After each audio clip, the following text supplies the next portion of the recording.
kamu ingin menjelaskan, kau duduk cantik di situ. Kau bicara. Keturunan kerah, kau duduk cantik di situ. Saya mau menjawab pertanyaanmu. Gini, Bang Juma, bisa nanti nanya keislaman Bang Juma? Duduk yang cantik, kau tanya nanti 1000 pertanyaan pun saya jawab. Kau duduk cantik. Keturunan kera, diam. Diam dulu, keturunan kera monyet, diam. Aku menjawab pertanyaanmu. Jadi Yesus itu mengatakan kepada Bani Israel muridnya, bukan kepada keturunan monyet, tapi keturunan domba. Paham? Jadi Yesus berkata nih, Yerusalem, Yerusalem, engkau yang membunuh nabi-nabi dan melempari dengan batu orang yang diutus kepadamu berkali-kali. Aku rindu mengumpulkan anak-anakmu sama seperti induk ayam mengumpulkan anaknya di bawah sayapnya, tetapi kamu tidak mau. Yerusalem loh ini, bukan Kristen, laknatullah, bukan. Yerusalem yang dipanggil, Bani Yakub, tapi kamu tidak mau. Jadi jangan sok-sokan kalian. Yesus kepada kaumnya sendiri, Yesus mengatakan kalian tidak mau. Lihatlah rumahmu ini akan ditinggal dan menjadi sunyi. Tuh, kau sendiri buktikan sekarang, bukan? Dan aku berkata kepadamu, mulai sekarang kamu tidak akan melihat aku lagi hingga kamu berkata, diberkatilah dia yang datang dalam nama Tuhan. Kamu tidak akan melihat aku lagi. Lalu siapa yang dilihat oleh Paulus ini? Apakah data Paulus dengan Yesus ini sama? Kamu tidak akan melihat aku lagi. Kamu tidak akan melihat aku lagi. Sampai hingga kamu berkata, diberkatilah dia yang datang dalam nama Tuhan. Nah, berarti ketika Yesus mengatakan hal tersebut, kamu tidak akan melihat aku lagi. Kamu di situ siapa? Bani Israel, orang-orang yang ada pada saat itu, orang-orang Farisi, ahli Taurat. Tuh, baca dalilnya. Baca dalilnya. Udah ketakutan di anggota kondimen aja nih. Maka Yesus berkata kepada banyak orang, yang ada pada saat itu, celakalah kamu hai pemimpin buta, celakalah engkau wahai ahli Taurat, celakalah engkau wahai orang Farisi, celakalah engkau wahai orang munafik. Tuh, Yesus berkata kepada mereka. Terus ketakutan udah ini akang nih. Malu kali lah aku lihat kau akang gitu kelas kau. Terus setelah dia mengatakan seperti itu, aku berkata kepadamu, mulai sekarang kamu tidak akan melihat aku lagi hingga kamu berkata, diberkatilah dia yang datang dalam nama Tuhan. Nah, kalau Yesus sudah mengatakan seperti itu, lalu yang ditemui Paulus itu siapa? Sedangkan Yesus berkata, waspadalah kepada penyesat yang datang kepadamu memakai namaku dan berkata, akulah Kristus. Kamu di situ siapa? Kamu di situ ahli Taurat, orang Farisi, ya, orang Farisi atau murid Yesus dan orang-orang munafik. Pak Mario, sebentar. Di situlah bodohnya kau membaca Juma. Ya, apa Juma? Dalilnya di situ dikatakan kok. Itu buta baca. Maka berkatalah Yesus kepada orang banyak dan kepada murid-muridnya. Zuma, apakah Paulus mengaku Mesias? Yes, Paulus mengaku Mesias. Di mana Paulus mengaku Mesias? Di Kisah Para Rasul 9:22 dan juga 1 Korintus 11 nomor 1. Bahkan Kristen itu semuanya adalah Mesias. Mana ayatnya? Jangan kau pembohong. Galatia 3 nomor 27. Mana perkataan Paulus yang mengatakan akulah Mesias? Jangankan Paulus, Kristen itu aja Mesias. Mana ayatnya? Kau jangan lari Galatia 3 nomor 27. Kristen adalah Mesias. Bacakan. Yang agak-agak inilah, agak-agak enak lah diskusinya Bang. Galatia 3 nomor 20. Galatia 3 nomor 27. Nah, tak bacakan dalilnya. Pertanyaan saya sederhana sama Bang Juma tentang bacakan dalilnya. Kamu semua yang dibaptis dalam Kristus telah mengenakan Kristus. Tuh dalilnya. gini. Sebelum masuk saya pertanyaan tentang agama Islam ini. Tunggu, yang diam dulu, gampang diam aja. dulu. Oten, right. diam dulu. Bisa diem gak sih orang kawanmu lagi bicara? Kamu Iya, tuh kau kayak kambing. domba, gak mau tertib loh. Kau kayak Domba aja kambing. bisa. Ini yang betina dulu, Galatia Mana 3. ayatnya? Galatia 3 nomor 27. Tidak ada di situ dia ngaku Mesias. Mana dari Kristen, mulut Paulus? semua yang dibaptis dalam Kristus, semua Dari yang mulut dibaptis dalam Kristus Itu beda telah konteks. mengenakan Kristus. Itu beda konteks. Beda konteks. Beda konteks lagi. Beda konteks lagi. Kita baca lagi. Mengatakan Kristus aku adalah Mesias. Mana Paulus di Kisah Para Rasul 9 kita baca lagi. Oh, udah Baca berlompat. lagi. Oke, berarti yang tadi gagal. Ya, Bukan mana? gagal, kamu nggak mau bahas itu. Itu beda konteks. Jangan Beda kau- konteks kau- katanya, beda konteks lagi. Alkitab itu Beda konteks dimengerti lagi. dengan konteks. Kalau sudah kena di jantung, beda konteks. Ya, memang beda Inilah konteks. Kristen penyesat. Orang penyesat begitu, pencuri ayam kalau udah ketahuan itu beda konteks. Yang kucuri bukan ayam tapi manuk. Itulah kalian. Ya, jangan kau di mana ayatnya Paulus mengatakan akulah Jangankan Mesias. Mana? Paulus, pengikutnya aja Kristen Mana itu dikatakan ayatnya? sebagai Kau Kristus. udah tersiduk. Jangan kau Betina, bawa selawan aku. Betina, Mana Betina, Mana dengarkan. ayatnya? Betina, jangan kau minta ayat, lalu kita kasih ayat, kamu tidak mau dengar. Itu berarti kau keturunan monyet. Hanya monyet yang tidak mengerti bahasa Indonesia. Oke? Iya. Maaf saya turunkan ya karena nggak mau diskusi santai. Ya, nggak karena mau kan sopan. memang kita diskusi dengan binatang Iya. yang berwujud manusia. Iya, tapi gini, sebelum saya bertanya kepada Bang Juma, tadi begitu Bang Juma bilang keturunan monyet, ada yang di bawah bilang guru saya beraksi katanya. Berarti aksi-aksi Bang Juma mungkin kebanyakan seperti itu ya. Oke lah. Oh iya, Saya bisa kepada nangkap keturunan dia. monyet kayak kau itu memang saya begitu, Bang. Iya, betul. Keturunan monyet, Ya, betul. keturunan kera, Artinya, memang begitu. Inilah Orang-orang yang tidak aslinya punya akal, orang-orang yang tidak tokoh-tokoh punya agama, otak, orang-orang yang tidak punya tokoh-tokoh otak agama kayak yang kalian diapakan itu memang ngapain? begini. Kalau Ya, sudah baik, dikasih kemudian data, terus kemudian datanya ditolaknya, Iya. lalu kemudian dia minta kemudian dijelaskan, kita udah jelaskan, masih udah berkelit ke sana kemari, ya itu keturunan kera. Iya, baik. Kan Bang Yesus Juma. mengatakan itu, dengar Bang. Saya bacakan dalilnya. Yesus mengatakan Nah, apa? belum saya ngomong saja pun pertanyaan sudah menjawab duluan, Bang anak Juma. kera, dengar. Ya kan? Yesus mengatakan kepada orang Yahudi, "Hai kamu ular-ular, hai kamu keturunan ular beludak." Kutanya dulu samamu. Mudah-mudahan kau ada warasnya sedikit. Yang Yesus sebut keturunan ular beludak di sini siapa? Manusia atau bukan? Kutanya dulu kau. Berarti begini Bang Juma ya, belum Ini, saya bertanya, Kutanya lebih dulu duluan kau. jawaban. Kutanya duluan. Heran saya, Kutanya ya duluan. kan? Kutanya duluan samamu. Dengar. Oi, saudara-saudara yang di bawah Yesus belum bertanya mengatakan, saja saya. "Hai Bang Juma sudah bisa ular-ular, menjawab pertanyaan hai saya, ya kamu kan? keturunan ular beludak." Yesus mengatakan ini kepada siapa? Belum saya bertanya, Bang Juma sudah tahu jawaban dan jawabannya aduhai. Oke, sudah Bang Juma. Udah diturunkan aja anak Lebih keren ini, duluan ngapain? jawaban dari Anak pertanyaannya. anjing ini Memang diturunkan, anak anjingnya jawabannya turunkan. langsung luar biasa. Dadah. Bagus. Dadah anak anjing. Yesus sendiri mengatakan, "Hai kamu ular-ular, hai kamu keturunan ular beludak." Jadi kalau Yesus kita contoh ya sama dong. Hai kamu anak kera, anak monyet, si betina si jantan, dadah.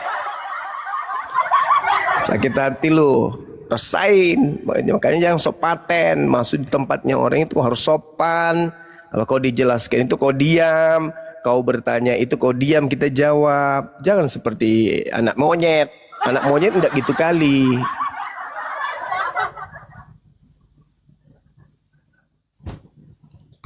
Anak monyet enggak gitu kali gitu kawan.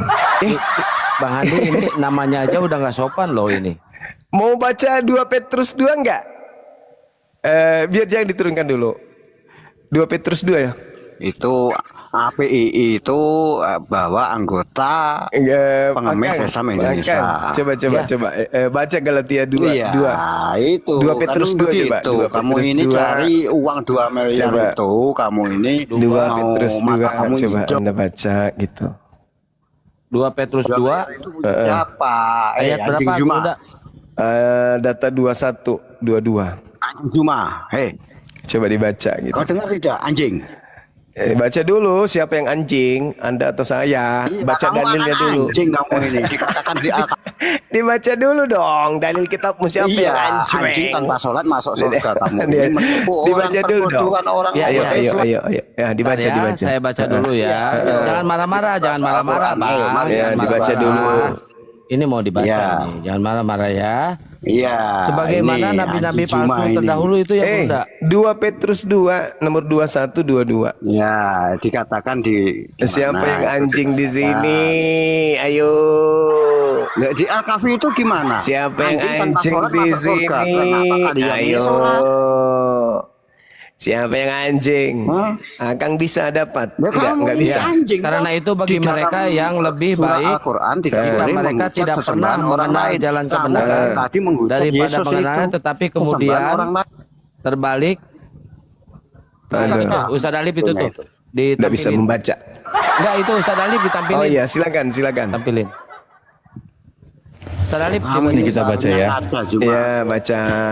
Kita Nih. perdengarkan Kalau kepada ditanya anjing Al-Quran ini. tidak mau taunya. Sumpah. Waduh, ini Kita siapa perdengarkan yang mau diam? kepada anjing ini. Oke. Bacakan kepada anjing. Bagi mereka Iya, iya, cocok anjing apa cuma yang anjing, dikatakan cuma anjing, peribahasa yang benar ini.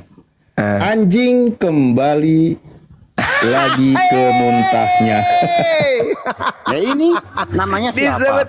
Disebut Siapa ini? anjing. Sebetulnya yang namanya- Hei, dalil kitabnya sendiri menyebutnya anjing. Enggak Iya, malu. ini namanya Juma Jadi anjing dikatakan itu begini. gimana? Guru-guru palsu itu adalah seperti mata air yang kering seperti kabut yang dihilangkan Ini gimana taufan bagi mereka. namanya Juma Telah anjing? tersedia tempat dalam kegelapan yang paling dahsyat. Dari Sebab tadi mereka kamu mengucapkan mengucap kata-kata sembahan yang orang congkak lain. dan hampa Aku tanya, dan tidak mempergunakan mau, hawa Al-Quran. nafsu cabul untuk memikat orang-orang yang baru saja melepaskan diri dari mereka yang hidup dalam kesesatan. Yang santang ini juga Mereka goblok menjanjikan kemerdekaan kepada orang lain. Padahal mereka sendiri adalah hamba-hamba kebinasaan. Anjing-anjing. Karena siapa yang dikalahkan orang, ia adalah hamba orang itu. Sebab jika mereka oleh pengenalan mereka akan Tuhan dan Juru Selamat kita Yesus bahas Kristus Al-Quran, telah ayo. melepaskan diri dari kecemaran-kecemaran dunia, tetapi terlibat bahas lagi. Al-Quran, ayo. Maksudnya gini, orang yang masuk Kristen atau orang yang Kristen Betina. yang masuk kemudian Monyet ke kepada dalam orang keselamatan lain. Yesus Sekarang Kristus telah melepaskan diri mereka dari kecemaran-kecemaran dunia, tetapi terlibat lagi di dalamnya, maka akhirnya keadaan mereka lebih buruk daripada semula. Anjing. Yang Kamu tadinya anjing, maka setelah dia kembali melakukan ini gimana kamu? dosa, maka dia disebut anjing kembali lagi ke muntahnya. Ya, Babi yang mandi kembali lagi ke kubangannya. ini Baca anjing, dalilnya, kan? aku baca lagi dalilnya, aku ulang lagi. Sebab jika mereka oleh pengenalan mereka akan Ini Tuhan anjing, dan Bang. Juru Selamat kita Yesus Kristus telah melepaskan diri dari Ya, kecemaran-kecemaran itu dunia, Allah yang tetapi terlibat kembali lagi di Tunggu-tunggu dalam Bani Israel kecemaran adalah Nabi tersebut, Muhammad. maka akhirnya keadaan mereka lebih buruk dari yang semula. ini Karena bagi mereka adalah lebih baik jika mereka tidak pernah mengenal jalan Israel kebenaran yang daripada ditunggu mengenalnya, Bani tetapi Israel kemudian mereka adalah berbalik Allah dari yang perintah perkasa. kudus yang Siapa disampaikan bukan kepada kalau mereka. bukan Nabi Bagi Muhammad. mereka cocok apa yang dikatakan peribahasa benar ini. Anjing kembali lagi ini ke goblok. muntahnya, dan babi yang mandi kembali lagi ke kubangannya. Kau bilang Nabi Muhammad itu Allah yang perkasa. Kamu ini goblok, menurut kamu ini. kitab Petrus, orang Kamu ini inilah anjing. Anjing. Iya, kamu ini di Hai anjing. Anjing. Anjing lebih mulia anjing di Al-Kahfi itu. Anjing. Hei anjing babi. Anjing lebih mulia. Babi anjing. Babi anjing. Oh, Anjing gitu anjing dikatakan. babi. Hah? Babi anjing. Anjing babi. Babi Buang anjing. aja tuh, host. Apa sih pertanyaan? Hai, kena deh. Kita dibilang anjing. Tapi ternyata orang Kristen yang meninggalkan kecemaran-kecemaran dunia, tetapi terlibat lagi ke dalam kecemaran itu, dan akhirnya keadaan mereka lebih buruk dari kecemaran semula. Mereka cocok dengan peribahasa yang benar ini. Anjing kembali lagi ke muntahnya. Jadi kalau ada orang Kristen yang melakukan dosa, itu disebut anjing yang makan muntah, babi yang kembali ke kubangan. Lalu bagaimana dengan Kristen yang tidak melakukan dosa? Apa namanya?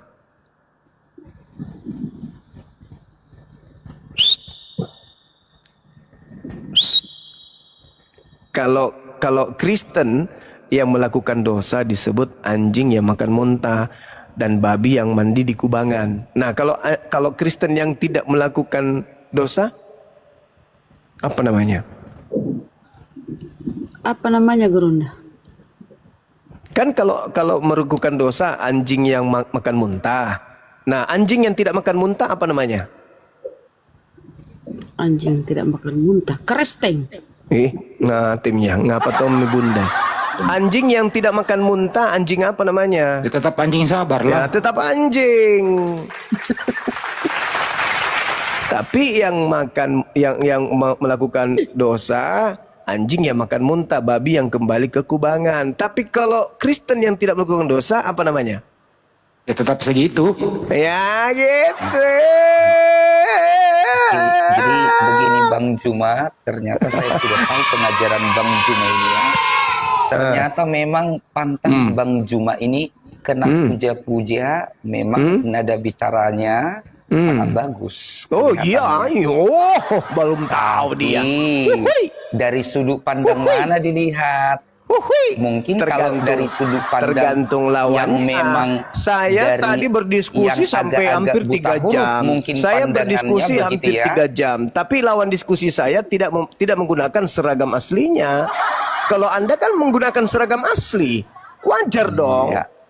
Wajar Ya, dong. pokoknya kepada saya Kristen tepuk yang tangan dulu sama menggunakan Bang seragam Juma dulu ya, Bang aslinya, Juma. pasti Ya kan? Saya dong. hanya bertepuk tangan untuk Bang Saya Juma. pasti akan memperlihatkan juga hal yang sama kepada Kristen yang asli. Pokoknya yang ini 2 Petrus 2 kepada kawan-kawan yang di bawah, yang Muslim kepada maupun yang anjing bukan harus Muslim ya. kita berlaku anjing, Saya ini kepada memberi babi tepukan. harus berlaku babi. Saya berikan Babi tepuk harus tangan kepada Bang diperlakukan Juma dulu. seperti babi. Masih moderator, Akang. Anjing harus diperlakukan sebagai anjing. Kan begitu. Orang yang sehat itu memperlakukan anjing itu dengan baik, sebagaimana anjing diperlakukan. Orang yang baik itu memperlakukan babi sebagaimana babi diperlakukan. Nah, dasar kami melakukan itu 2 Petrus 2, 20, 21, 22. Saya ulang lagi sekali lagi. Sebab jika mereka oleh pengenalan mereka akan Tuhan dan Juru Selamat kita Yesus Kristus telah melepaskan diri dari kecemaran-kecemaran dunia, tetapi terlibat lagi di dalamnya, maka akhirnya keadaan mereka lebih buruk daripada yang semula. Nah sekarang, mereka yang kemudian tunduk oleh pengenalan kepada Juru Selamat bernama Yesus Kristus, itu agamanya apa?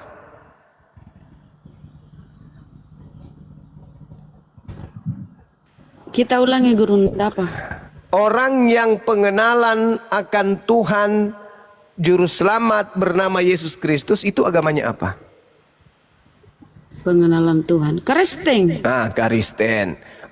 Data nomor 21, karena itu apabila mereka melakukan kembali kemaksiatan, maka akhirnya keadaan mereka lebih buruk daripada semula.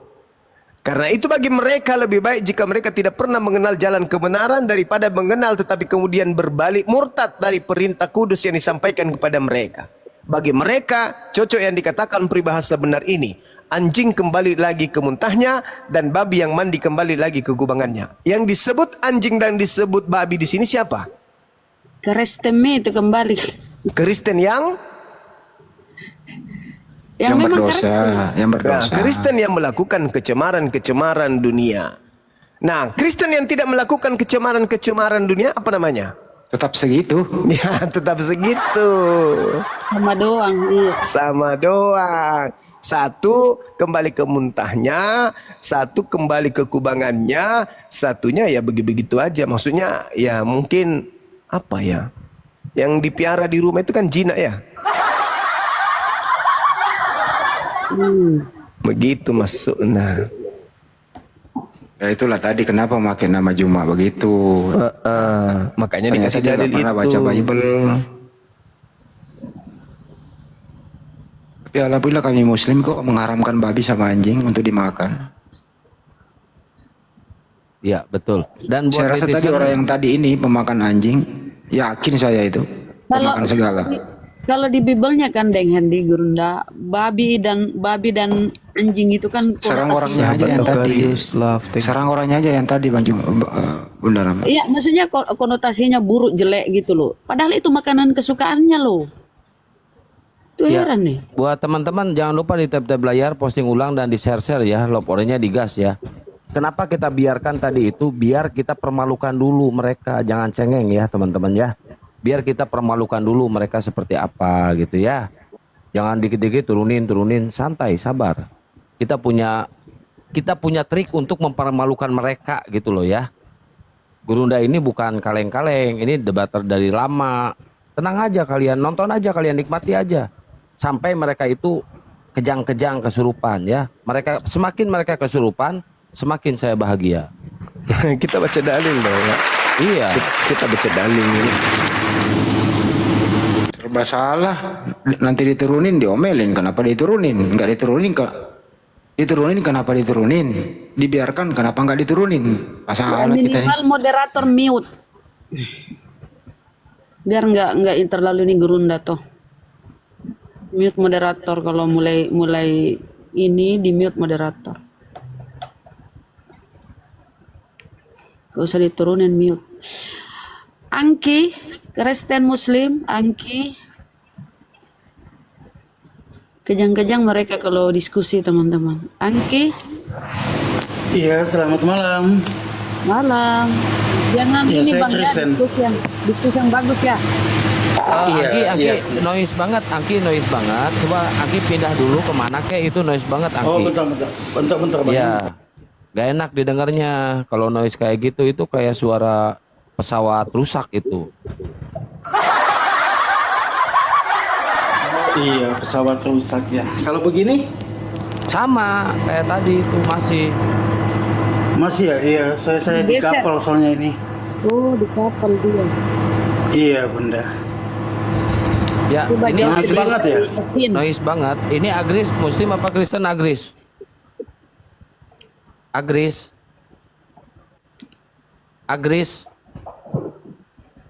Ya, turunin aja moderator. Cari tempat yang bagus, Bang. Ya. Ngeheang itu, ngeheang. Oke. Noise banget ya, soalnya suara mesin sih.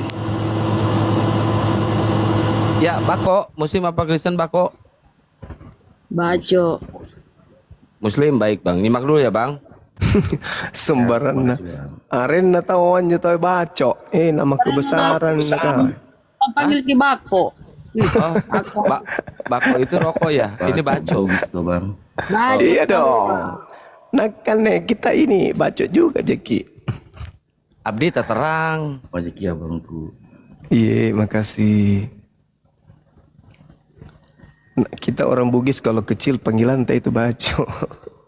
Kalau di Sunda berarti ujang ya. Ujang Apa itu ya? lah. Ujang. Kami baco.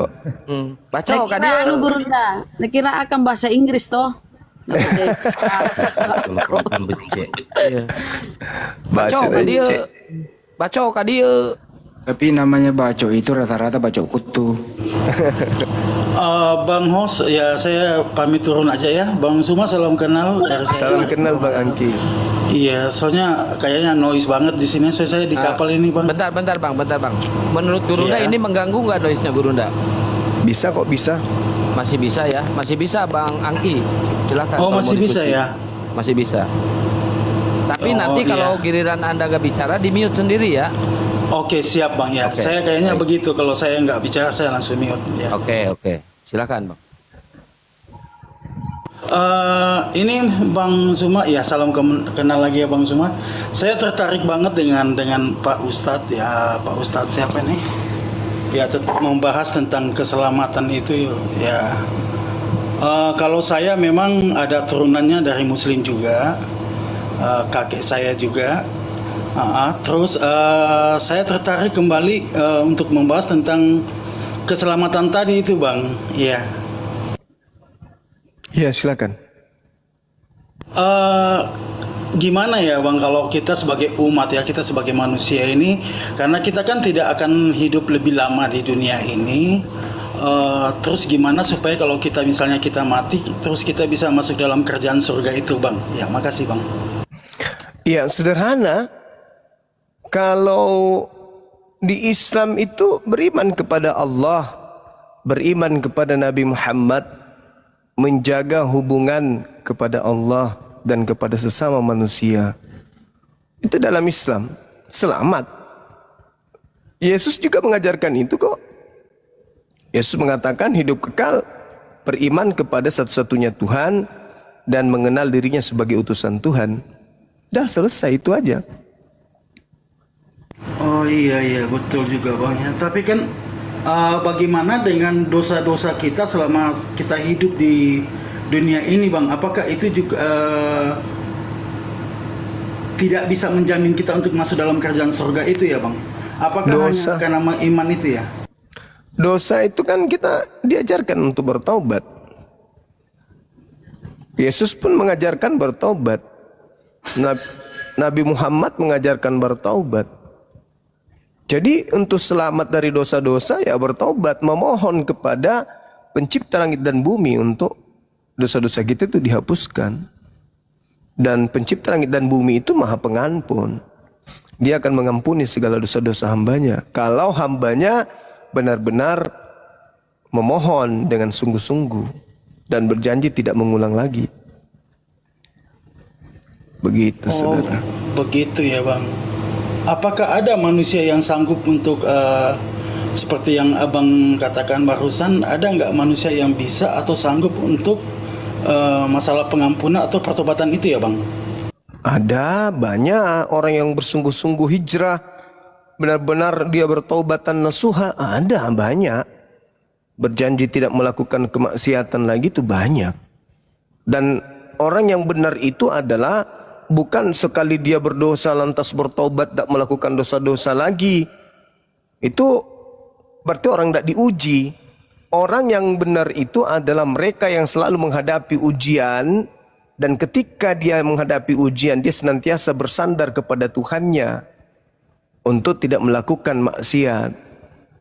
Seperti itu Bang. Dan kalaupun dia jatuh bukan karena dia sengaja, tapi karena betul-betul dia tak sanggup melawan arus kemudian kemaksiatan itu. Entah ada caranya iblis untuk menjatuhkan dia, tapi lagi-lagi dia kembali bertaubat kepada Allah, kepada Tuhan pencipta langit dan bumi. Nah yang bahaya itu kalau segala sesuatu sudah boleh, karena berharap ada juru selamatnya, ada yang menjamin keselamatannya, itu yang bahaya. Saya berdiskusi dengan banyak Kristen. Banyak di antara mereka yang mengatakan, ya kami sekarang bebas mau melakukan apa saja. Karena sudah ada yang menjamin keselamatan kami. Selama kami percaya kepada dia sebagai juru selamat, ya kami selamat. Boleh melakukan apa saja. Dan memang itu dalam kitab Anda ada kan. Segala sesuatunya halal, segala sesuatunya boleh. Kan ada dalam kitab saudara itu, dalil itu. Kalau di Islam enggak. Di Islam itu harus berhubungan dengan pencipta langit dan bumi dengan cara menjalankan perintah dan menjauhi larangan. Kalau jatuh, tobat, kembali memperbaiki diri.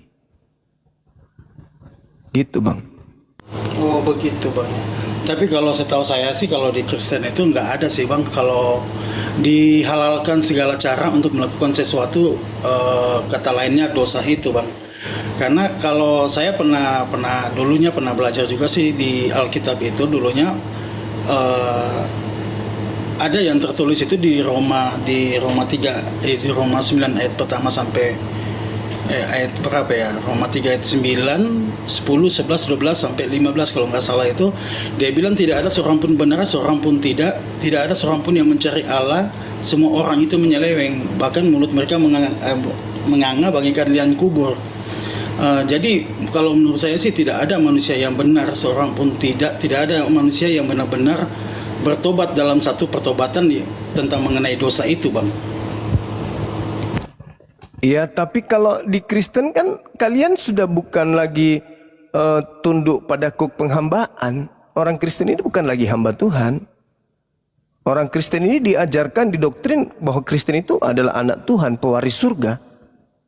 Nah, gimana ceritanya pewaris surga mau berdosa gitu loh. Makanya orang Kristen itu diajarkan Paulus, kalian sudah merdeka.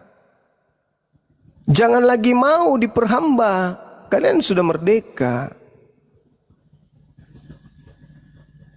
1 Korintus 10:23, segala sesuatu diperbolehkan. 1 Korintus 6 nomor 12, segala sesuatu halal.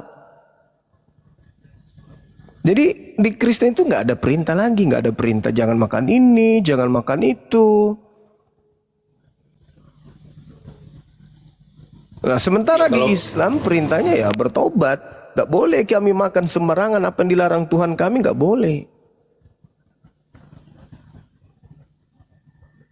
Iya Bang, kalau masalah makanan sih memang kayak daging semuanya itu kita kayaknya tidak dihalalkan, tidak diharamkan ya buat kita ya, buat Kristen ini. Segala macam daging itu kita makan semuanya. Ya tapi kalau kalau untuk kegiatan dosa atau perlakuan yang tidak baik dosa itu ya ada di Wahyu 3 ayat 19 itu Bang, kita ditegur sebab Tuhan itu mengasihi kita, makanya kita ditegur dan disuruh bertobat gitu loh Bang. Nah sekarang Adam itu jatuh dari surga itu karena makan kan? Betul Bang. Nah satu perintah dilanggar karena makanan, Adam dampaknya efeknya malah dikatakan seluruh keturunannya itu ya mewarisi.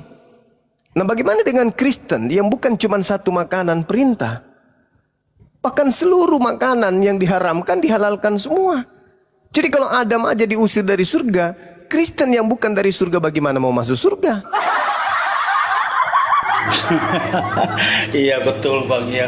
Tapi ada nggak Bang? Mungkin Abang tahu kali, tolong kasih masukan ke saya. Ada nggak di Alkitab itu berupa makanan begitu daging ya? Misalnya daging itu babi atau anjing begitu yang diharamkan itu tidak diperbolehkan untuk dimakan gitu Bang? Yaitu Imamat 11 nomor 7, jangan kau makan babi karena itu haram bagimu. Gak boleh. Di mana jangan, di Bang? Imamat 11 nomor 7. Imamat 11 ayat 7 ya? Iya. Oke Bang, makasih Bang ayatnya. Iya.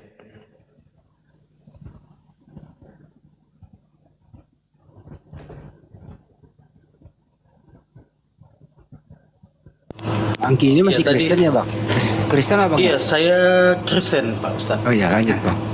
Iya Bang, makasih. Ya, saya tadi tertarik tentang pembahasan keselamatan itu karena kalau bagi saya sih, saya hidup itu kan tidak lama lagi untuk di dunia ini. Yang saya cari itu adalah surga kekal. Nah, di situ saya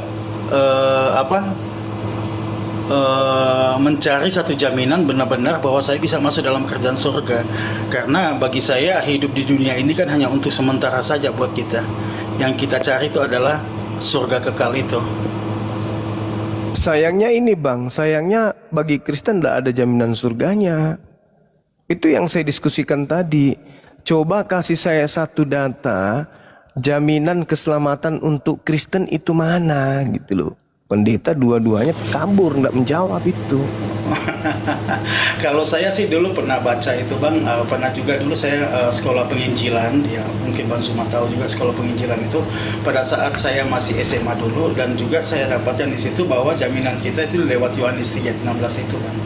Dan juga seperti yang saya bilang tadi yang tentang masalah dosa itu tidak ada seorang pun benar itu dapat kelengkapan ayatnya itu di Roma 6 ayat 23 Bang. Sebab dosa ialah maut, tapi kan di situ ada ayat kelanjutannya Bang. tapi karena kasih karunia kamu diselamatkan oleh iman. Begitu, Bang. Iya, jadi gini, Bung. Kalau Anda mengatakan Yohanes 3 data 16 ini yang menyelamatkan kemudian sebagai jaminan, sebenarnya itu jauh panggang dari api. Karena begitu besar kasih karunia, kasih Tuhan akan dunia ini, sehingga Tuhan mengurniakan anak yang tunggal, supaya setiap orang yang percaya kepadanya, percaya kepada Yesus. Iya. Bukan kepada yang lain kan? Nah, Iya, Yesus berkata, aku diutus hanya kepada domba yang sesat dari umat Israel. Pertanyaannya, apakah Anda percaya? Domba yang sesat Dari Bani Israel. dari umat Israel ya. Iya. Iya, karena Yesus itu kan termasuk disalibkan oleh orang-orang Taurat itu dari Israel itu ya, Bang. Iya, maksud saya, kan Anda mengatakan jaminan keselamatan Anda itu Yohanes 3:16. Ternyata Iya. jaminan di situ kalau percaya kepada Yesus. Iya. Nah, cakupan percaya di sini harus berhati-hati, karena orang Kristen itu sudah didoktrin dan didogma percaya kepada Yesus itu ya menjadi Kristen, percaya kepada Yesus itu ya menyembah Yesus, percaya kepada Yesus itu adalah ya beriman sebagaimana Kristen beriman. Padahal itu salah. Percaya kepada Yesus justru jangan jadi Kristen, harus jadi Yahudi. Itu masalahnya, harus jadi Yahudi. Kalau percaya kepada Yesus, harus jadi Yahudi yang percaya akan kerasulan Yesus. Aku diutus hanya kepada domba yang sesat. Dari mana? Dari umat Israel. Nah, kalau begitu, apakah Anda percaya Yesus itu adalah utusan Tuhan pencipta langit dan bumi untuk umatnya, yaitu umat Israel? Kalau Anda percaya, keluar dari Kristen. Karena Kristen itu tidak diajarkan oleh Yesus. Di Islam, tempatnya orang percaya bahwa Yesus itu adalah utusan Tuhan bagi kaumnya Bani Israel. Itu di Islam baru betul. Tapi kalau di Kristen, orang Kristen mengaku Yesus diutus untuk Kristen. Mau dia orang Hindu, mau dia orang Bali, mau dia orang Makassar, mau dia orang Bugis, mau dia orang Batak, mau orang Jawa. Kalau Kristen, maka mereka pasti meyakini Yesus diutus untuk diri-diri mereka. Sementara dalilnya, aku diutus hanya kepada manusia Israel. Katanya percaya kepada Yesus, padahal tahu Yesus hanya untuk umat Israel. Dia tahu dirinya adalah orang Bugis. Kenapa pula dia percaya Yesus itu untuk dirinya? Pede pula tuh ke gereja. Padahal Yesusnya mengaku, aku diutus hanya umatku Bani Israel. Nah, sehingga ketika orang Kristen nanti bertemu dengan Yesus, berdasarkan Matius 7 nomor 22-23, orang Kristen ini pada diusir oleh Yesus. Pada hari terakhir nanti banyak orang memanggil aku Tuhan, Tuhan. Bukankah kami bernubuat, mengusir setan, bermujizat pakai namamu, wahai Yesus? Pada saat itulah aku Yesus akan berterus terang kepada mereka, enyahlah daripadaku, aku tidak mengenal kalian, kalian semua adalah pembuat kejahatan. Nah loh, jadi sia-sia dong ke gereja nyembah Yesus sampai pada level bisa bermujizat, mengusir setan, ngobati orang, tapi begitu ketemu Yesus diusir. Lalu mana keselamatannya? Nabi Muhammad satu-satunya jalan terakhir, tapi Anda tidak mengakuinya. Kepada Yesus, Yesus tidak mengakui. Anda mau kemana? Tak ada jalan, neraka.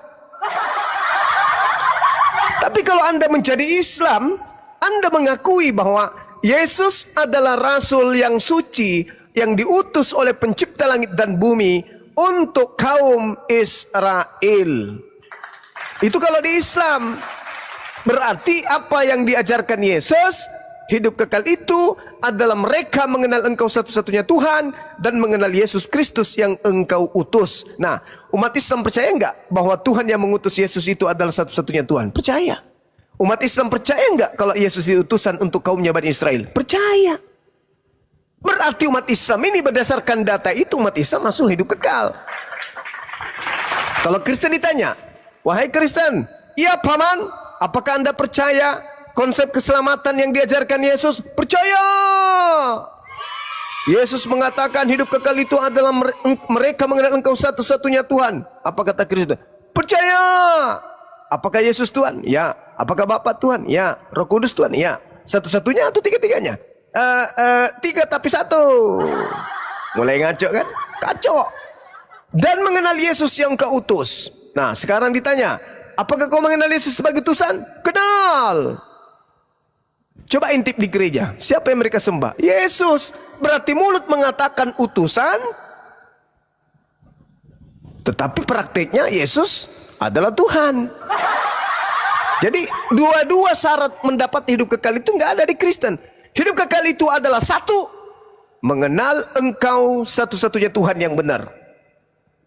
Kedua, dan mengenal aku yang engkau utus.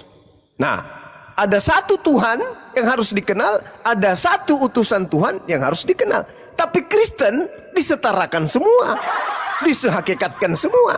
Berarti Kristen tidak memperoleh hidup kekal. Karena satu-satunya Tuhan ditambah dengan Yesus, ditambah berumur pati, gagal satu-satunya. Dan Yesus sebagai utusan, tapi ditambah lagi, dan Yesus adalah Tuhan sendiri yang datang dalam rupa manusia, gagal lagi. Dua-duanya gagal. Maka wajar ketika Yesus bertemu dengan orang Kristen, Yesus mengatakan, aku tidak mengenal kalian, kalian semua adalah pembuat kejahatan. Kemana perginya pembuat kejahatan? Ya ke neraka. Kemana lagi? Inilah saudara yang saya katakan, kalau anda ingin selamat, satu-satunya jalan hanya ada di Islam. Tak ada jalan keselamatan di luar Islam, tak ada. Dulu ada, zamannya Nabi Musa, Musa sebagai jalan keselamatan bagi kaumnya. Zamannya Yesus, jalan keselamatan pada zamannya, dan itu pun untuk kaumnya. Tapi setelah itu dan di luar kaumnya ada nggak keselamatan? Nggak ada. Makanya Yesus mengatakan akan datang roh kebenaran yang akan memuliakan aku. Dia akan mengajarkan segala sesuatunya akan keadilan, akan hukum-hukum, dan penginsapan dunia akan dosa. Tuh, siapa dia? Siapa yang kemudian menginsapkan dosa dunia? Yesus tidak mungkin. Ajaran Yesus tidak mungkin. Kenapa? Karena justru Yesus katanya dia hanya untuk Bani Israel. Nah, sementara segala dosa dunia. Berarti harus ada seorang yang datang yang kemudian mengatur kehidupan manusia seluruhnya. Seluruh manusia di atas dunia. Sehingga dosa dunia itu terhapuskan. Begitu saudara. Jadi tak ada jalan lain.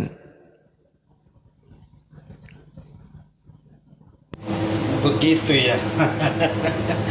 Iya. Kalau saya sih mengakui bahwa Yesus adalah Tuhan karena lewat Yohanes 14 juga dia bilang akulah kebenaran, akulah jalan dan kebenaran dan hidup. Tidak ada seorang pun yang datang kepada Bapa kalau tidak melalui aku. Dan juga Yesus mengaku sebagai Tuhan. Ada yang dia bilang kepada muridnya di mana itu ya, saya juga lupa itu ayat itu bang. Jadi kalau menurut Bang Zuma, berarti kalau kesimpulannya tadi, kalau orang yang berdosa seperti kita lah, katakanlah kita ini kan, itu pintu surga itu kemungkinan kita nggak bisa capai ya, gitu ya bang. Nah, akulah jalan, akulah kebenaran, akulah hidup. Tidak ada yang sampai kepada Tuhan kalau tidak melalui aku. Kan Yesus cuma jalan. Dia kebenaran, betul. Dia jalan, betul. Dia hidup, benar. Tapi dia bukan pencipta. Dia hanya utusan Tuhan yang memberikan ajaran kebenaran, yang menunjukkan jalan kepada Tuhan. Sehingga orang-orang dengan sampai kepada Tuhan mereka hidup kekal. Apa jalan yang diajarkan Yesus? Apa kebenaran yang diajarkan oleh Yesus? Satu, akulah jalan. Apa jalan itu? Orang-orang Israel yang ingin kembali kepada Tuhannya harus melalui aku. Harus melalui aku. Orang-orang di luar Israel ketika kemudian ingin menemukan jalan keselamatannya harus kemudian mengakui aku adalah jalan. Bukan aku adalah tujuan. Nah, bagaimana dengan orang Islam? Orang Islam mengakui itu. Yesus itu jalan bagi umatnya untuk kembali kepada Tuhannya. Kenapa? Karena pada zaman Yesus datang, berdasarkan kitab saudara dan juga berdasarkan kitab Al-Quran saya, wa makaru wa makarallah, orang-orang terdahulu membuat makar. Umatnya Yesus pun membuat makar. Orang-orang Yahudi, ahli Taurat, orang Farisi sudah menduduki kursi Musa. Dengarkan apa ucapan mereka, jangan kau ikuti perbuatannya. Sebab mereka berkata tapi tidak mempraktekkan. Jangan kau ikuti. Sehingga yang benar adalah mengikuti Yesus. Apa itu? Menteorikan hukum Tuhan dan mempraktekkan hukum Tuhan tersebut. Akulah jalan. Jalannya apa? Terima aku sebagai utusan Tuhan yang datang kepada kalian. Itulah jalannya. Akulah kebenaran. Semua lontaran-lontaran ucapan yang aku sampaikan, lakukan itu. Itulah kebenarannya. Dan akulah hidup. Barang siapa yang melakukan apa yang kuperintahkan, sebagaimana apa yang diperintahkan oleh Tuhan untuk aku sampaikan, maka mereka akan sampai kepada Bapa untuk memperoleh hidup yang kekal. Gampang kok. Mantap, Abang. Sederhana kok itu. Nah, sekarang ketika Anda berbicara kemudian tentang dosa, di Islam solusinya itu sederhana. Dalil-dalil di Islam itu, Bung, kalau kita mau selamat, innalladzina qalu rabbunallah thumma istaqamu tatanazzalu alaihimul malaikatu alla takhafu wa la tahzanu wa abshiru bil jannah. Sesungguhnya orang-orang yang berkata bahwa Tuhan kami adalah Allah, kemudian dia teguh di dalam ucapan itu, dia tidak lari dari ucapan tersebut, maka kabarkanlah kabar gembira kepada mereka, yaitu tentang surga yang dijanjikan oleh Allah kepada mereka. Di Islam sederhana, hanya mengatakan Rabbunallah, Tuhan kami adalah Allah. Maka apa imbalannya? Surga. Hanya saja di Islam itu tidak boleh munafik. Ketika umat Islam mengatakan Tuhanku adalah Allah, buktikan bahwa Allah adalah Tuhanmu. Dengan jalan apa? Lakukan perintahnya, jauhi larangannya. Itu berarti Anda tidak lari dari ucapan saudara. Kalau Anda mengatakan Prabowo adalah presidenku, buktikan kalau kamu adalah rakyatnya yang baik dengan mematuhi perintah-perintah, aturan-aturan yang mengikat kemudian sebagai warga negara. Itu berarti Anda sebagai warga negara yang baik. Kalau Anda mengatakan Prabowo presidenku,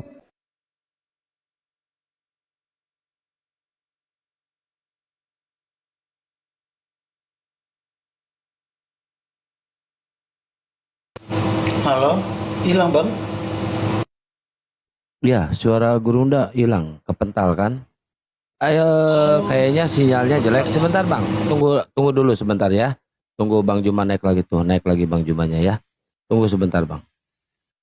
Sinyalnya kayak di tab layar teman-teman, tab layar, posting ulang dan di share ya. Loporenya jangan lupa nih digas ya teman-teman ya. Sinyal kayaknya nih. Oh, udah di atas. iya, bukan sini, memang kena tombak, tapi kan anti rungkatin, anti sihir dia. Anti sihir. Lanjut. Jadi gitu Bang. Jadi kalau di Islam itu mengatakan Rabbunallah, kami beriman kepada Allah, maka kudu wajib dipraktekkan itu ucapan itu. Harus dipraktekkan. Sama seperti ketika saya percaya kepada Yesus, Anda harus betul-betul percaya. Yesus mengatakan, aku diutus hanya kepada domba yang hilang, yang sesat dari umat Israel. Percaya dong. Hidup kekal itu adalah mereka mengenal Engkau satu-satunya Tuhan dan mengenal Yesus Kristus yang engkau utus, ya kudu percaya dong kalau Yesus itu anak utusan Tuhan untuk kaumnya Bani Israel. Jangan Oke, yang Bang, lain. Ini pertanyaan aku mungkin yang terakhir, Bang. Kalau saya Silakan. simpulkan memang dari apa yang abang berikan materi ajaran sama saya ini sangat luar biasa buat saya. Saya mau tanya ini, Bang, kalau memang menurut apa yang abang katakan itu di Islam itu bisa ada jaminan satu kehidupannya kekal, yaitu yang di surga sana. Pertanyaan saya, apakah Nabi Muhammad yang jadi jalan dari umat Islam ini udah berada di kerajaan surga itu ya, Bang? Jadi gini saudara, di dalam Al-Quran dikatakan surah Ali Imran ayat 169, Allah subhanahu wa ta'ala menjelaskan, bismillahirrahmanirrahim, wala tahsabanna alladhina qutilu fi sabilillahi amwata bal ahya inda rabbihim yurzaqun. Jangan sekali-kali kamu mengira bahwa orang-orang yang gugur di jalan Allah itu mati. Sebenarnya mereka itu hidup dan dianugerahi rezeki di sisi Tuhannya. Nih, dalam Islam nih, bukan cuma Nabi Muhammad, seluruh umat Islam ketika dia meninggal, dia gugur kemudian di jalan, ia beriman kepada Allah. Kata Al-Quran, kata Allah, jangan kau berpikir mereka itu maut, mereka itu mati. Enggak, mereka hidup, berada di sisi Tuhannya. Kalau orang Kristen mengatakan Tuhan itu di mana? Di surga. Berarti umat Islam berada di sisi Tuhannya. Di mana? Di surga. Bukan cuma Yesus, bukan cuma Nabi Muhammad, tapi seluruh umat Islam yang mati di jalan Allah, illa wa antum muslimun, mereka hidup, mereka enggak mati. Secara kasat mata kita melihat mereka dikubur, karena itu adalah pintu menuju kepada kehidupan berikutnya. Tapi sejatinya mereka hidup di sisi Tuhannya. Al-Quran itu yang mengatakan, bukan Bang Suma. Wala tahsabanna alladhina qutilu fi sabilillahi amwata bal ahya inda rabbihim yurzaqun. Maka umat Islam yang takut akan kematian tetapi ingin hidup yang kekal, namun faktanya kita tetap akan mati, maka berimanlah kepada Allah. Jangan ragu tentang itu. Anda tidak akan mati, melainkan Anda hidup yang kekal di sisi Allah. Dalil. Takut akan kematian? Maka berimanlah kepada Allah. Anda tidak akan mati. Anda hanya pindah alam sejenak, habis itu Anda bersama dengan Allah. Al-Quran yang memberi jaminan itu. Bal ahya inda rabbihim yurzaqun. Melainkan mereka hidup dan mendapatkan rezeki di sisi Tuhannya. Subhanallah. Lanjut. Oke, Bang, makasih penjelasannya, Bang. Berarti kalau menurut Bang Zuma barusan katanya seluruh umat, seluruh manusia yang menganut agama agama Muslim akan bisa mendapatkan satu jaminan di surga kekal. Yang menjadi pertanyaan saya, berarti kita kembali ke pembahasan tadi, Bang. Apakah pada saat dia hidup di dunia ini penuh dengan dosa, itu pun bisa dijaminkan untuk masuk dalam kerajaan surga, begitu ya, Bang? Allah subhanahu wa ta'ala menjelaskan dalam Al-Quranul Karim. Apa kata Allah? Yauma yajma'ukum liyaumil jam' dzalika yaumut taghabun wa may yu'min billah wa ya'mal salihan yukaffir anhu sayyi'ati wa yudkhilhu jannah tajri min tahtiha al-anhar khalidina fiha abada zalikal fawzul azim. Ingatlah hari ketika Allah mengumpulkan kamu semua pada hari berhimpun, yaitu hari kiamat. Lalu Allah mengatakan, itulah hari pengungkapan segala dosa-dosa manusia. Lalu, barang siapa yang beriman kepada Allah dan mengerjakan amalan-amalan kebajikan, niscaya dia akan menghapuskan dosa-dosanya dan dan memasukkannya ke dalam surga, mereka kekal di dalamnya. Itulah kemenangan yang agung. Jadi di Islam, kalau orang Islam melakukan dosa, lalu mereka bertaubat, menyesali perbuatan dosa tersebut, maka kelak di hari kiamat dosa-dosanya dihapuskan oleh Allah dan dimasukkan ke dalam surga. Mereka kekal di dalamnya, khalidina fiha abada. Abada. Maaf. Jelas itu. Iya, emang mantap banget Bang semuanya. Tapi kalau setahu saya Bang, pertobatan manusia itu kalau selama dia masih hidup, kalau dicubit dagingnya masih terasa sakit, dia itu tidak akan pernah namanya luput dari dalam dosa itu ya Bang. Kalau memang contohnya misalnya saya pada saat ini ya saya bertobat nih. Saya langsung benar-benar saya berserah, saya bermohon, saya minta bahwa saya benar-benar saya bertobat. Tidak mungkin kalau besoknya itu dia tidak akan melakukan perbuatan dosa lagi itu Bang. Nah yang jadi pertanyaan, apakah dosa itu harus menumpuk, dia bertobat dan perbuat dosa lagi, minta ampun lagi, dan besoknya lagi dia bertobat, dia melakukan dosa lagi, dia minta ampun lagi, sampai saya terusnya begitu ya Bang? Nah gini Bang, Anda boleh baca Roma 5 nomor 20, di mana dosa semakin banyak, di situ kasih karunia Tuhan makin berlimpah-limpah. Ya, itu PR Anda untuk mempelajari dalil kitab saudara. Tapi kalau di Islam, ketika umat Islam itu berdosa, lalu kemudian bertaubat kepada Allah, lalu dosanya dihapuskan. Lalu kemudian jatuh lagi dalam dosa, bertaubat lagi, dihapuskan lagi, lalu berbuat dosa lagi, lalu dihapuskan lagi, lalu kemudian bertaubat lagi, dihapuskan lagi. Yang celakanya nih ada dua. Kalau keadaannya seperti itu, celakanya ada dua. Yang pertama, kalau dia sengaja melakukan maksiat, maka dia jatuhnya kepada kemunafikan. Mantap. Itu, kalau bukan kemunafikan, yang ditakutkan adalah meninggalnya bukan dalam keadaan bertaubat, tapi meninggalnya dalam keadaan bermaksiat. Itu. Kalau dia meninggal dalam keadaan bertaubat, alhamdulillah. Tapi gimana kalau dia sementara maksiat dia meninggal? Sementara dalil tidak ada yang bisa menjamin manusia itu bisa hidup 5 menit ke depan. Gimana kalau sementara melakukan maksiat mati? Aku melakukan ini karena terpaksa. Mau tidak mau daripada aku tidak ya mending aku begini. Mati dalam keadaan seperti itu apa boleh buat. Tapi kalau dalam kaidah Islam, ketika ada orang berdosa, bertaubat kemudian, taubatan nasuha, bersungguh-sungguh untuk tidak lagi melakukan dosa tersebut, maka dihapuskan oleh Allah. Kalaupun misalnya dia punya dosa, tapi dia punya amalan kebajikan, dia tidak pernah menyekutukan Allah, tidak pernah menyembah selain daripada Allah, mati dia membawa dosa, masuk neraka bisa jadi. Tetapi dia akan kelak dikeluarkan setelah dosa-dosa yang dihapuskan di neraka. Apa kata Quran? Innallaha la yazlimu mithqal zarrah wa in taku hasanatan yudaifha wa yu'ti min ladunhu ajra azima. Itu kalau nggak salah dalam Al-Quran, An-Nisa ayat 40. Sesungguhnya Allah tidak akan menzalimi walaupun sebesar zarrah. Innallaha la yazlimu mithqala zarrah.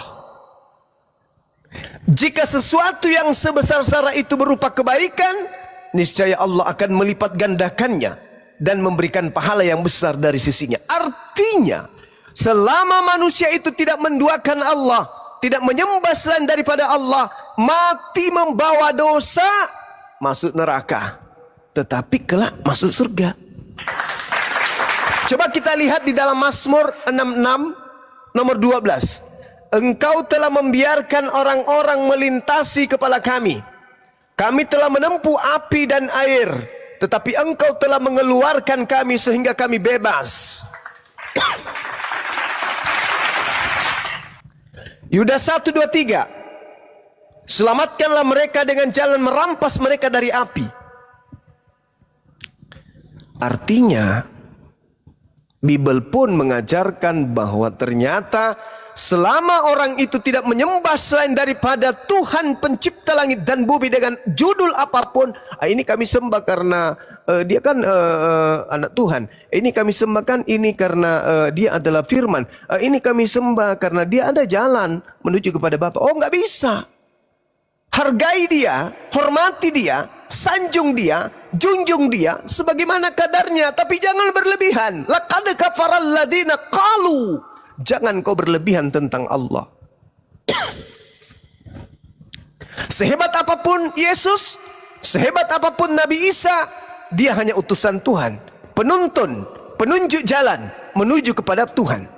Jangan pernah kau sembah. Jangan, sembahlah Tuhannya Yesus. Jangan kau sembah Yesusnya. Karena kaidah di dalam Bible dan kaidah dalam Al-Quran itu jelas sekali. Bahwasanya kita boleh masuk neraka, boleh. Tetapi karena kita tidak pernah menduakan Tuhan kita, maka seketika dosa-dosa kita sudah habis dicuci di neraka, ujung-ujungnya kita kekal di surga. Itulah Islam. Boleh Anda melakukan dosa apapun, boleh, tapi jangan pernah berbuat maksiat dengan cara menduakan Allah. Kenapa? Karena menduakan Allah itu kekal di neraka, kekal di neraka, kekal selama-lamanya, tak ada ujungnya, selama-lamanya, tak ada 1000 tahun, 1 miliar, enggak ada, kekal di neraka kalau Anda menyembah Yesus. Tetapi kalau Anda tidak menyembah selain daripada Allah, Anda punya dosa mungkin sebesar gunung, mungkin setinggi langit, tapi ada masa akhir. Ketika Anda masuk ke neraka, ada masa akhirnya. Mungkin 1000 tahun, mungkin 2000 tahun, mungkin 3000 tahun Anda di dalam neraka. Tapi meskipun demikian, kata bapak saya nih, meskipun film kartun, kalau udah berlebihan jangan juga dong. Neraka, Pak, neraka. Siksaan paling ringannya adalah menggunakan alas kaki berupa sendal yang membuat otak kita di dalam mendidih seperti minyak goreng yang sedang dididihkan. Kira-kira gimana siksanya tuh? Ini orang kena sakit gigi aja, dipanggil sayang melempar, lempar batu. Dipanggil sama suaminya, sayang lempar batu kalau saya gigi. Ini otak yang ada di kepala mendidih seperti minyak kelapa yang sedang panas-panasnya. Kira-kira siksanya kayak mana? Itu bisa kita alami 1 detik, mungkin sudah gila 2 menit. Ini dalam kehidupan di neraka, di mana di neraka sehari di neraka sama lamanya 1000 tahun di bumi. Nah, bagaimana kalau kita 1 tahunnya ukuran neraka, 2 tahunnya, 1000 tahunnya ukuran neraka? Wow! Ini siksaan paling ringan. Bagaimana mereka yang kekal, yang menjadi bahan bakar api neraka, yang menjadi kemudian batu pembakar orang-orang dalam neraka? Gimana ceritanya itu? Dan itu dalam kehidupan kekal. Maukah kita, relakah kita? Na'udzubillah summa na'udzubillah. Saya mati dalam keadaan Islam, saya beriman kepada Yesus, Yesus utusan Tuhan. Beriman kepada Nabi Muhammad sebagai roh pembawa kebenaran. Masuk surga. Kalau Anda mati dalam keadaan Kristen, Anda tidak mendudukan Yesus sebagai utusan Tuhan. Mulut iya, tapi faktanya di gereja Anda menuhankan dia. Berarti Anda menduakan Bapa. Dan Anda tidak beriman kepada Nabi Muhammad. Sementara Yesus mengatakan, akan datang roh kebenaran memuliakan aku. Dia tidak berkata-kata dari dirinya sendiri. Apa yang dikatakan adalah apa yang diperintahkan untuk ia katakan. Ini fakta, ini real. Jadi kalau kita Islam, kita sudah beriman kepada Nabi Muhammad sekaligus beriman kepada Yesus. Tapi kalau di Kristen hanya beriman kepada Yesus, itu pun imannya salah. Karena menuhankan Yesus, tapi tidak beriman kepada Nabi Muhammad. Nah, ini pembeda. Sementara hidup Anda ya mungkin 5 tahun, 10 tahun, 15 tahun, paling lama 30 tahun ke depan Anda sudah pindah alam, rekreasi di sana. Nah, sekarang kalau Anda salah jalan, gimana dong? Kekal di sana. Iya betul Bang, iya. Tapi kalau menurut yang saya anut, yang saya ikutin di ajaran Kristen itu bahwa kita kembali ke masalah keselamatan tadi ya Bang. Kalau kami itu dosa kami udah ditebus satu kali dan untuk selama-lamanya lewat kayu salib dan lewat terangkatnya Yesus ke dalam kerajaan surga itu, disitulah kita sudah benar-benar sudah dilunasin hutang kita, ditebus. Karena seperti yang dikatakan di Yohanes 3 ayat 16 yang kita pernah bahas tadi itu, bahwa beriman kepada penebusan itu maka kita akan masuk dalam kerajaan surga itu Bang. Karena kalau dosa-dosa saya pribadi ya, saya nggak bilang orang Kristen, tapi saya pribadi dosa-dosa saya sudah diampuni lewat Yesus Kristus, dan itu sudah dilakukan pada 2000 tahun yang lalu. Itu satu kali dan untuk selama-lamanya. Kan di Ibrani 6 ayat 10 juga katakan begitu, bahwa inilah kita telah dikuduskan satu kali dan untuk selama-lamanya. Dan juga di Roma 6 ayat 10 juga sudah bilang begitu, bahwa kita telah diampuni satu kali dan untuk selama-lamanya oleh Yesus Kristus. Dan untuk melakukan dosa kembali, kita tidak akan tergiur dengan masalah dosa, tapi namanya manusia pasti akan jatuh dalam keadaan dosa ya Bang ya. Kita pasti akan jatuh dalam keadaan dosa, dan bagi saya tidak akan minta ampun lagi Bang. Tapi saya mengakui bahwa saya telah mengakukan dosa itu, dan saya takut ditegur oleh Tuhan, ditegur oleh Bapa di surga. Ya, itu ada juga Bang, ada juga ayatnya di Wahyu 3 ayat 20, dia bilang begini Bang. Dia bilang Wahyu 3 ayat 20, kalau kita melakukan dosa itu, dia akan menegur kita dan mengajar kita, maka dari itu relakanlah hatimu dan bertobatlah. Ya, jadi kalau untuk ajaran kita sebagai pengikut Kristus itu, bahwa dosa kita itu sudah ditebus satu kali dan untuk selama-lamanya lewat kayu salib itu Bang. Dan kita memperoleh hidup yang kekal, yaitu surga itu Bang. Oke, baik. Kalau di Islam tak ada kemudian penebusan seperti itu. Di Islam itu bukan ditebus. Di Islam itu dihapus. Baginda Rasul Muhammad sallallahu alaihi wasallam datang mengajarkan manusia menghapus dosa. Bagaimana cara manusia itu kemudian menghapus dosa? Taubat. Itu solusi. Tuhan pasti ampuni. Wa yuzakkihim. Nabi Muhammad datang untuk mensucikan umatnya. Orang yang suci kembali ke jannah, tempat suci. Nabi Muhammad diutus wa yuzakkihim untuk mensucikan dosa-dosa umatnya. Kalau di Kristen menebus, cuman fatal. Dan tebusannya itu error. Kenapa saya katakan error? Coba dibuka mic-nya Bang. Coba dibuka mic-nya. Anda punya utang 1 miliar di Pegadaian. Lalu saya datang. Karena saya sayang saudara, saya datang kemudian menebus utang Anda di Pegadaian sebanyak 1 miliar. Utang Anda lunas gak? Bagaimana Bang? Anda punya utang di Pegadaian 1 miliar. Kemudian saya datang menebus utang Anda 1 miliar itu. Anda punya utang lunas gak? Lunas. Lunas. Tapi kalau 3 hari kemudian saya datang ambil kembali uang saya yang 1 miliar dari Pegadaian, Anda kembali berutang gak? Kalau misalnya abang datang lagi ke Pegadaian, terus abang ambil lagi uang 1 miliar itu. Iya. Anda kembali berutang gak? Enggak. Kenapa bisa? Ya karena bukan saya lagi yang ngambil ke sana kan begini Bang Zuma yang tebus saya nih kan, karena Bang Zuma sayang sama saya, kasihan sama saya, nggak bisa nebus nih hutang saya. Terus Bang Zuma datang ke Pegadaian itu, Bang Zuma sudah jaminkan di situ bahwa di mana hutangnya si Angki ini sudah saya tebus nih. Nah, udah lunas, ya kan? Lunas. Udah lunas. Nah, terus kalau Bang Zuma lagi yang datang ke sana, Bang Zuma yang ambil pinjam uang lagi 1 miliar itu ke Pegadaian tadi itu, apakah itu bukannya hutangnya antara Pegadaian dengan Bang Zuma ya? Dengan aku kan sudah enggak lagi. Berarti saya. Iya, dengan Bang Zuma lagi. Berarti kan? saya yang sekarang berutang. ke pegadaian. Pegadaian. itu. Oke. Ya. Nah, Anda punya dosa. Yesus datang Ya. menebus dengan jalan mati di atas salib. Betul? Iya, betul. Oke.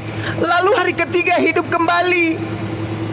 Berarti dosa Anda setelah 3 hari kembali. Wah, tidak seperti itu, Bang. Gimana itu? Lah, tadi analogi saya gimana? Saya analogikan apa tadi? Anda punya utang di pegadaian, saya datang Iya. menebus, tapi 3 hari aku ambil kembali utang itu, uang saya. Berarti kembali ada utang lagi 1 miliar. Karena utangnya saya bayar cuma 3 hari. Tidak seperti itu konsepnya, Bang. Yesus itu dia bangkit dari kubur. Dia bangkit dari kubur itu menandakan bahwa benar-benar bahwa itu adalah hari kemenangan. Bukan Gimana berarti dia- ceritanya? Gimana ceritanya? Menang. Dia menebus dengan Ya. jalan mati. Coba abang sebutkan siapa rasul yang menurut abang atau nabi-nabi yang dari dulu yang bisa dia mati terus dia hidup dan dia terangkat ke surga dengan kemenangan yang dia peroleh seperti Yesus. Saudara, kalau Anda berbicara mengenai penebus dosa yang benar itu adalah domba-domba Yahudi yang mati karena nebus dosa-dosa mereka. Si domba nggak hidup lagi. Itu baru penebus yang sejati. Ini ada orang nebus dosa, tapi cuma 3 hari doang. Habis itu dia hidup. Bukan hebat dia. Itu dia tidak hebat. Di Bible itu, Bang, di Alkitab itu ada tertulis itu, Bang, di Roma 6 ayat 10 itu bahwa inilah kita telah dikuduskan, inilah kita telah diampuni 1 kali dan untuk selama-lamanya. Tapi Begitu cuma juga 3 hari, di Bang. Ibrani. Cuma 3 hari. Iya, karena dia harus diangkat memang, Bang. Kalau dia tidak diangkat pada saat hari yang ketiga, berarti penebusan itu tidak dianggap bahwa itu benar-benar penghapusan dosa, Bang. Lah, justru kalau dia tidak bangkit berarti betul-betul dia menebus. Wah, kalau dia tidak bangkit berarti sama dengan yang abang percayai dong. Tidak bangkit di kuburan terus, ya kan, Bang? Loh, saudara, Anda harus percaya bahwasanya Yesus pernah berkata bahwasanya iblis akan dilemparkan keluar dari kubur. Anda juga harus percaya bahwa Yesus palsu akan datang melakukan tanda yang dahsyat. Apa tanda dahsyat itu? Keluar dari kubur. Anda juga harus percaya bahwa Yesus memberikan tanda kepada angkatan jahat, bahwa tanda yang diberikan Yesus kepada angkatan jahat adalah anak manusia akan keluar dari kubur. Ayo. Iya. Itu Anda harus percaya. Jadi Anda ingin mengatakan bahwasanya, oh, dia bukti menebus dosa kami karena dia bangkit. Anda salah konsep. Saya makanya kasih analogi. Kalau misalnya Anda mengatakan, Bang Suma dong yang berutang, kan Anda sudah nebus dosa saya tadi dengan cara Anda melunasi. Nah, ketika Anda menarik uang Anda, berarti Anda dong yang sekarang berurusan dengan pegadaian. Dengan kata lain, segala dosa yang ada pada Kristen yang ditanggung oleh Yesus, sekarang Yesus wajib hukumnya masuk ke neraka. Pertanyaan saya kepada abang, dosa itu kembalinya kemana, Bang? Dosa itu kembalinya kemana ya, Bang? Ya, dosa itu tempatnya di mana? Dosa itu tempatnya di surga, di neraka, seperti yang neraka. ditulis di Yesus membawa dosa-dosa Kristen sedunia itu kemana? Ya itu, Bang, dosa-dosa kita itu sudah mati lewat kematian Yesus Kristus Nah, itu dan lalu lewat salib bangkit. itu. Cuma Dan 3 dia hari. Bangkit, iya, Cuma 3 dia hari. bangkit. Benar. Pada Cuma hari yang 3 hari, ketiga dia bangkit dan dia menandakan bahwa kemenangan dia untuk menghapus dosa-dosa kita. Oh, tidak bisa. Dan dosa-dosa kita itu semua sudah dihapus, Bang. Tadi kan kita mengatakan bahwa dosa itu tempatnya di neraka. Bukan di kuburan, di neraka. Iya. Ah, ketika seluruh dosa orang Kristen diambil oleh Yesus, Yesus harus membawanya kemana? Ya ke neraka. Sekarang yang mana yang masuk akal?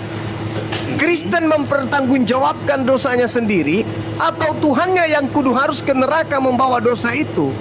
Oh, tidak seperti itu, Bang. Kenapa Jangan tidak lari seperti konsep itu? dong. Itu Konsep sama halnya gimana? seperti ini loh. Sama halnya begini loh, Bang. Gimana? Seperti yang abang katakan tadi lewat umat abang itu, bahwa lewat jalan umat abang itu semuanya akan masuk dalam kerajaan surga apabila dia mati, ya kan? Iya, Apabila karena dia bertobat. meninggal. Karena mereka bertobat. Yang jadi pertanyaan saya, bang, coba abang sebutkan ini salah masalahnya satu manusia menebus. yang bisa.